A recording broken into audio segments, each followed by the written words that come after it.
FlySafair, which plans to launch Johannesburg to Cape Town flights by the end of the month, has had a spanner thrown into the works in the form of a High Court application by Comair and Skywise. Rob Baker, co-founder, South Africa 2.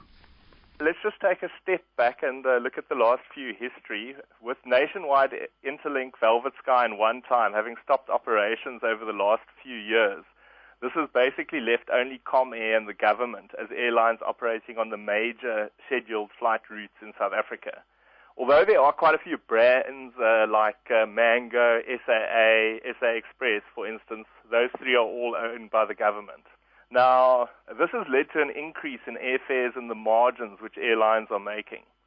With margins so high, this has attracted the new airlines. There's basically 4 new airlines which are quite keen on getting a slice of the cake.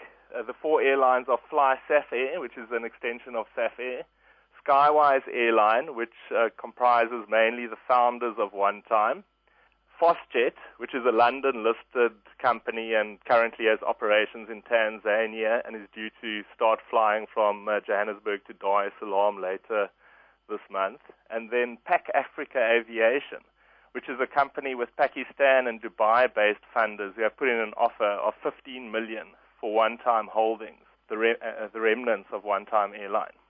Now, FlySafair, to get back to that, FlySafair is planning on launching Johannesburg to Cape Town flights before the end of September.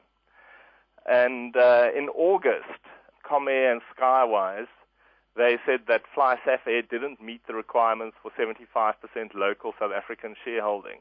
And in particular, they drew attention to inconsistencies in the application as to whether Irish ASL Aviation Group owns 100% of FlySafair or only 25%. Now, FlySafair clarified that it is owned by Safair Operations, and Safair Operations in turn is owned by Hugh Flynn, Elmer Conradi, Dave Andrew, who between the 3 of them own 75%. And the remainder is owned by Safair Aviation Ireland Limited, which in turn is owned by the Irish ASL Aviation Group.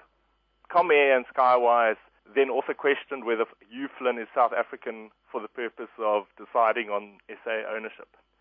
Now, Comair and Skywise's objections to the Air Licensing Council at the end of August, they were dismissed at the start of September.